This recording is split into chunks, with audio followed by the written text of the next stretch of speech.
Ellen Sila Lumen Omentiel, voa uma estrela brilha sobre a hora do nosso encontro, pessoal. Sejam bem-vindos a mais um vídeo. Eu sei, depois de muito tempo, tava difícil voltar pro canal, mil coisas. Fiz podcast no meio do caminho, posso até falar um pouquinho do podcast depois.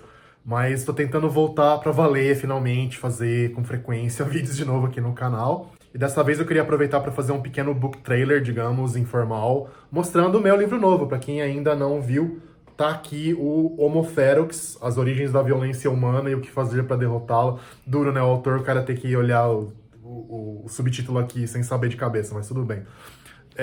Saiu recentemente, saiu em meados de setembro o livro. Eu já fiz uma livezinha de lançamento lá com o pessoal do Blablalogia, com o Emílio, com o Pirula, com o Carlos Ruas. Pra quem não viu ainda, vou até colocar aqui o link da live. E eu queria detalhar um pouquinho pra vocês o que tem no livro, né? Mostrar bonitinho aqui a capa. Modéstia à parte, até porque não fui eu que fiz, se eu fizesse não ficaria tão bom, mas quem fez, que é o Anderson Junqueira, que é o mesmo artista do Darwin Sem Frescura, olha só, ficou espetacular o negócio, muito bonito. Tem algumas daquelas ilustrações parecidas com o que a gente vê no Darwin Sem Frescura, também no interior, vou mostrar, no interior do livro, vou mostrar pra vocês aqui depois. Tem uma caveirinha aqui, que isso aqui parece... Eu não sei bem qual foi a referência usada, mas isso tem uma cara de ser um Homo erectus. Eu acho que é um Homo erectus, ou talvez um Neandertal, uma coisa assim.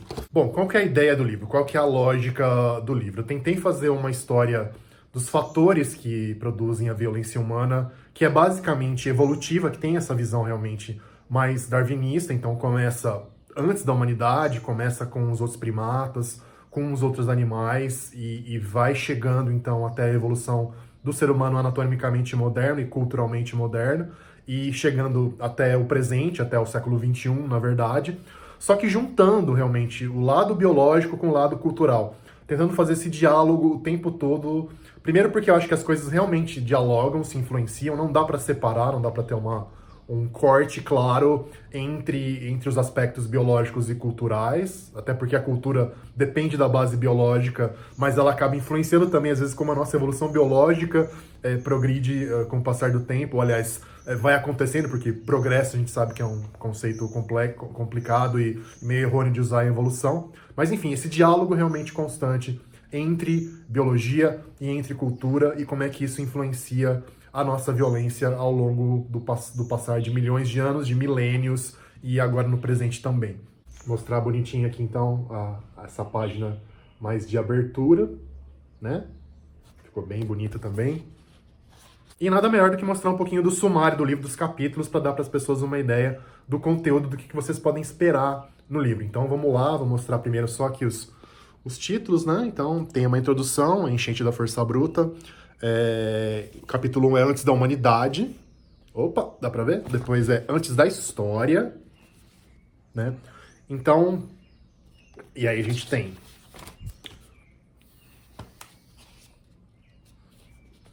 Depois temos o capítulo 3, Genes, Hormônios, Neurônios. O capítulo 4, que é Gênero. O 5, que é Tribo. O 6º, que é Fé.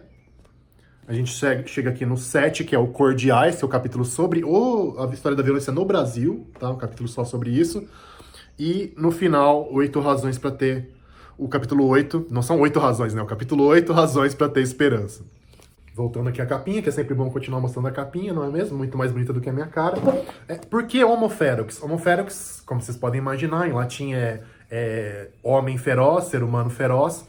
Essa expressão ela vem de uma série de livros de um autor britânico chamado T.H. White, né? Terence Hambury White, que escreveu uma série que no Brasil ficou com o nome de O Único e Eterno Rei. Talvez vocês tenham visto por aí, que é uma recriação muito bonita da lenda arturiana, tá? Ele pega, então, principalmente o Malory, que é o principal escritor inglês do final da Idade Média, começo da Idade Moderna, que reconta a história do rei Arthur, e ele se apoia nisso já no século XX, ele está escrevendo mais ou menos na época da Segunda Guerra Mundial, não é por acaso que tem essa coisa da violência, e ele usa, então, esse Homo Ferox como uma expressão criada pelo Merlin, pelo mago Merlin, para definir o ser humano. Porque qual que é a história?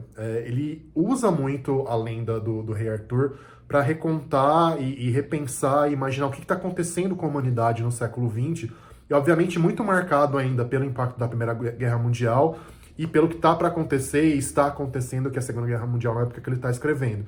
Então, esse dilema de entender por que a gente é essa espécie para ele, tão sanguinária, né? Por que a gente tem essa tendência, segundo White, tão grande à violência? E ele, então, compara o ser humano com os outros animais, e o pupilo dele, que é o jovem o Rei Arthur menino, que é basicamente o que aparece A Espada Era a Lei, sabe o desenho da Disney? Não sei se vocês conhecem ainda, mas tem esse desenho sobre o Rei Arthur criança da Disney, A Espada Era a Lei, que é uma adaptação bem água com açúcar do primeiro livro dessa série do T.H. White, que mostra, então, o pequeno Rei Arthur, o jovem Rei Arthur, que nem sabe que vai ser rei ainda, se transformando em animais para aprender com os animais.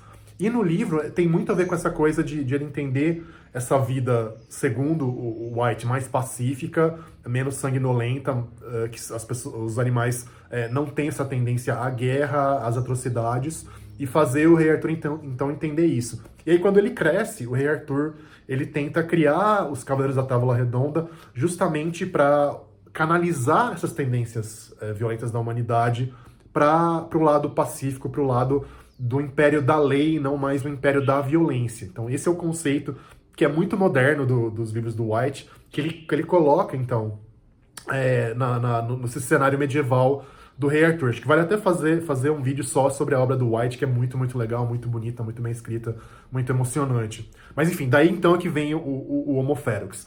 A questão, como eu falo na introdução do livro, é que o White, desse ponto de vista, ele estava errado. Tá? A gente tem, então, uma história dos conflitos violentos que não são apenas para se alimentar, mas que são dentro da mesma espécie, por poder, por prestígio, por posição, por domínio, né? Que é muito antiga em várias espécies, nos mamíferos, e em especial nos primatas e nos ancestrais dos seres humanos. Então, esse legado ele é muito mais espalhado pela evolução da vida do que se imaginava na época do White, e é com isso que eu começo o livro. Então vamos lá, capítulo a capítulo. Além da introdução, que eu conto um pouco dessa questão, explico um pouquinho o título do livro, falo um pouco também de algumas falácias que as pessoas têm na cabeça quando a gente fala do lado evolutivo do ser humano, da relação dos seres humanos com outros animais, explico um pouco isso, essa coisa da interpenetração entre biologia e cultura, que é muito importante para o livro como um todo. Isso então é basicamente a introdução do livro. Aí a gente vai então para essa fase Antes da Humanidade, que é o capítulo 1, então o capítulo 1 se chama Antes da Humanidade, para contar justamente o que a gente sabe sobre a violência, principalmente em outros mamíferos sociais e nos primatas.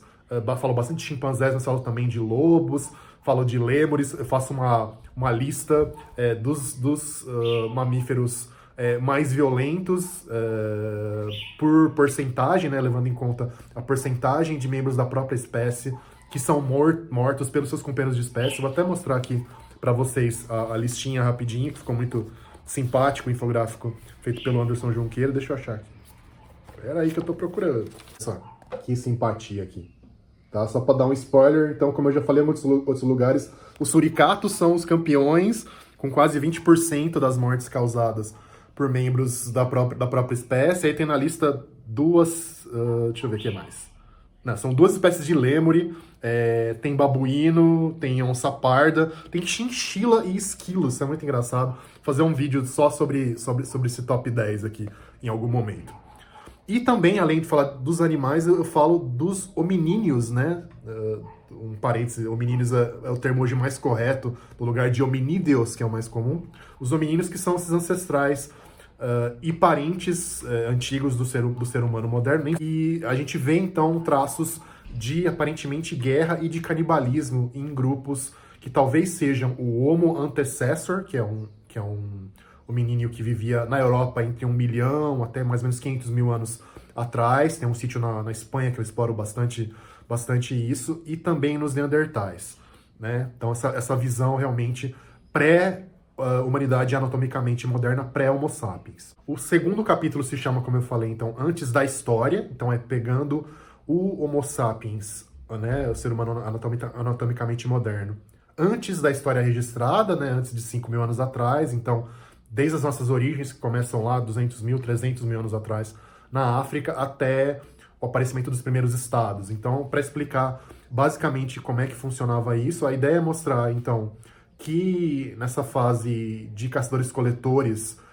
mais simples, esses grupos que não têm hierarquia social, que dependem apenas da caça e da coleta em ambientes não tão ricos em recursos, que não permitem surgimento de desigualdade social, até que a gente era mais ou menos mais tranquilo em termos de violência, embora muito mais do que nas sociedades industrializadas e desenvolvidas de hoje, e contar então como é que esse processo de aumento da desigualdade, com o surgimento da agricultura, da criação de animais e tudo mais, ela acaba empurrando, na verdade, mais para uma violência mais exacerbada. O capítulo 3, que se chama Genes, Hormônios e Neurônios, obviamente eu vou tratar desses 3 temas, tentando explicar um pouquinho esse lado mais biológico e fisiológico, quase, da violência. Então, entender se existem ou não fatores genéticos que influenciam as pessoas serem mais ou menos violentas em termos pessoais e até em termos étnicos. Resumo da ópera é que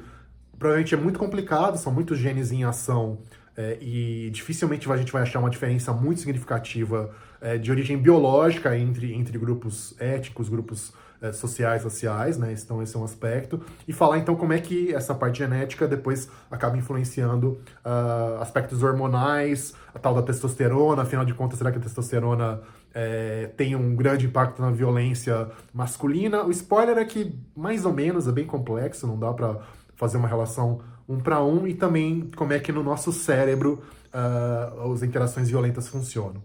Capítulo 4 se chama Gênero, que é para falar realmente das diferenças que são muito fortes, muito sistemáticas, muito claras no mundo inteiro e praticamente em todas as épocas e lugares entre homens e mulheres no que diz respeito à violência.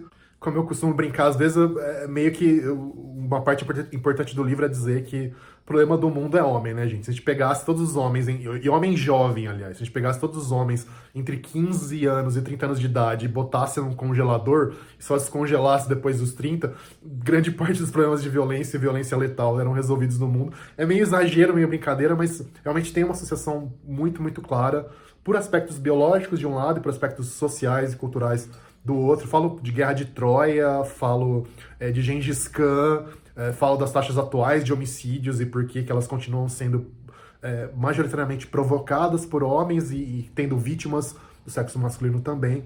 Então, é um pouco por aí. O 5º capítulo se chama Tribo, né, pensado de maneira mais geral e não só tribos mesmo de grupos de sociedades não industrializadas. E eu acho que é o cerne do livro, é a coisa talvez mais importante do livro, por mostrar como, quando a gente chega, então, em sociedades mais complexas, mais numerosas, como a gente conhece hoje, com estados, por exemplo, ou com monarquias, normalmente também são estados, com impérios, enfim, como é que o conceito que cada um de nós tem sobre o seu lugar num grupo cada vez maior de pessoas numa nação, como membros de grupos políticos, enfim, como tudo isso vem de lá de trás e é cooptado, é transformado para criar violência grupal de longa escala, de larga escala, então, desde guerras até preconceito racial, preconceito étnico, social, enfim, falo bastante de racismo, falo bastante de brigas também entre grupos étnicos que não necessariamente tem a ver apenas com o lado da cor da pele, enfim, acho que dá pra ampliar bastante o escopo e é realmente, acho que, o ponto mais importante do livro. O 6º capítulo se chama Fé, como eu mostrei, que é sobre violência religiosa, e alguns pontos centrais são, acho que a frase que eu mais gosto de empregar, eu até coloquei num artigo que eu escrevi para Super Interessante sobre o tema, saiu recentemente também por causa do livro. Religião é ao mesmo tempo o bombeiro, né, consegue apagar o fogo da violência, e o incendiário, consegue botar muita lenha na fogueira da violência.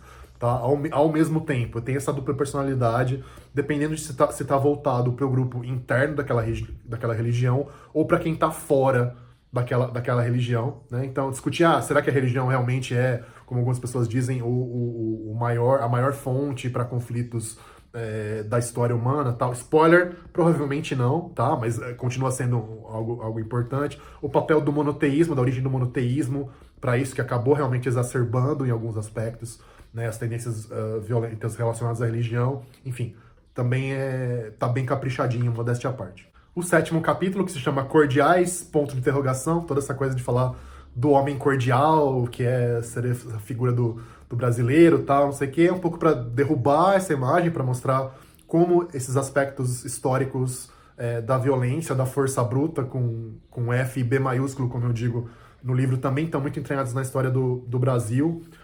Isso desde a pré-história, na verdade, também não é que a gente vivia num paraíso antes da chegada dos europeus, embora os europeus tenham piorado muito as coisas no Brasil em vários aspectos. E é um capítulo, acho que talvez as pessoas achem curioso, mas ele é bem focado em Brasil colônia e Brasil império, que o pessoal talvez ache meio estranho, com essa visão de que como o Brasil mudou muito, né, do século XX para cá, né, o Império durou até final do século XIX praticamente, mas é justamente para mostrar que coisas como o preconceito racial, a escravização, a desigualdade social brutal do país, eles são fruto desses momentos mais profundos da colônia e do império, e que a raiz dos nossos problemas quanto à violência, em grande parte, já vem de lá. E o 8º capítulo, que é Razões para Ter Esperança, que retoma um pouco coisas que aparecem, quem conhece o livro do Pinker, né, Os Anjos Bons, do Steven Pinker, psicólogo lá de Harvard, Os Anjos Bons da Nossa Natureza, que mostram realmente essa diminuição da violência nos últimos séculos, e principalmente da Segunda Guerra Mundial para cá, no mundo como um todo. Ele retoma um pouco essa discussão. Em geral, eu concordo com o Pinker, embora a análise dele seja um pouquinho enviesada em alguns aspectos. Ele tenha dado algumas mancadas quando ele fala de lá atrás, do passado, de caçadores-coletores e tudo mais. E a gente tem algumas formas de violência realmente piorando no mundo, como guerras civis. No geral, eu acho que ele tá correto. E tem alguns elementos que a gente sabe que funcionam, que podem ajudar a gente a manter essa trajetória descendente. Então, coisas óbvias como democracia, conexão comercial entre os lugares do mundo, redução da desigualdade social e econômica, tá? Para quem acha que desigualdade tudo bem, não tá tudo bem, e piora a situação. E algumas coisas um pouquinho mais surpreendentes que estão mais pro final do capítulo. Só retomando uma coisa que o pessoal sempre me pergunta, e eu não falei no começo do vídeo, né, mas é bem importante, como é que você está definindo violência? Então, violência para mim é ou violência física, que pode ser letal ou causar danos graves para a pessoa, né? Então, uma coisa óbvia do lado físico, e também violência simbólica, que seja um correlato importante da violência física. Então, coisas como racismo, como homofobia, como misoginia, são coisas que começam do ponto de vista simbólico, você só trata mal as pessoas, só xinga as pessoas, enfim, mas que estimulam fortemente, isso está bem demonstrado, a violência física. Então também entra no pacote do que eu estou definindo como violência, só para ficar bem claro para quem fica com essa dúvida na hora que pega o livro na mão. E uma última coisinha, só queria mandar um abraço para um amigo de muitos anos, para quem eu dediquei o livro, que é o Salvador Nogueira, né? Trabalha comigo como repórter de ciência na Folha, trabalhou comigo no G1 também. Ele é colega aqui da gente do Science Vlogs Brasil com o Mensageiro Sideral, que é o canal dele, com o blog dele lá na Folha. Um cara fantástico, um grande amigo e um cara que me ajudou realmente a debater ideias, que me ensinou uma coisa que a gente não é treinado na escola, ou pelo menos não era no Brasil, acho que não mudou muita coisa no meu tempo, a debater ideias e de maneira clara e pensada e cordial, e mesmo discordando. Então eu dediquei para os salves com a frase para amigo que me ensinou a lutar com palavras e apenas com elas. Então um grande abraço pro Salvador, que me ajudou muito, leu um pouquinho do livro no começo e tal. E é isso, pessoal, espero que vocês se interessem, que vocês gostem, tá realmente muito bonito e muito caprichado. Deixa eu ver se eu mostro mais algumas imagens aqui que nós temos. Deixa eu ver se tem mais coisa bacana aqui. Não tá tão ilustrado quanto o Darwin Sem Frescura, mas ó, esse aqui, por exemplo, ó, este é o seu cérebro fulo da vida, que é aquilo que eu falei de explicar as regiões do cérebro que são ativadas pela violência. É bem legal, o Anderson fez um trabalho fantástico. E um abraço para as minhas chefas lá da HarperCollins, a Raquel, a Diana, a Malu, que são incríveis, e a Renata, que era a minha chefe anterior lá na HarperCollins, que infelizmente saiu da editora, mas também deu muito apoio pro livro. E é isso. Ah, tem até... Bom, tem a minha foto aqui. Obviamente tem que ter alguma coisa feia num livro tão bonito, então puseram eu aqui. E é isso, pessoal. Precisando de alguma dúvida, querendo saber mais, é só dar um toque. E, como eu falei, tô realmente agora para valer uma retomada do canal. Se tiver temas que vocês querem que eu volte a abordar, ou temas novos que seriam legais de abordar aqui no canal, por favor, deixem nos comentários e eu vou tentar cumprir os desejos de quem estiver assistindo. E vou fazer mais alguns vídeos, então, específicos sobre alguns elementos legais de destacar do que está dentro do livro, para talvez atiçar um pouco mais a curiosidade de vocês, tá bom?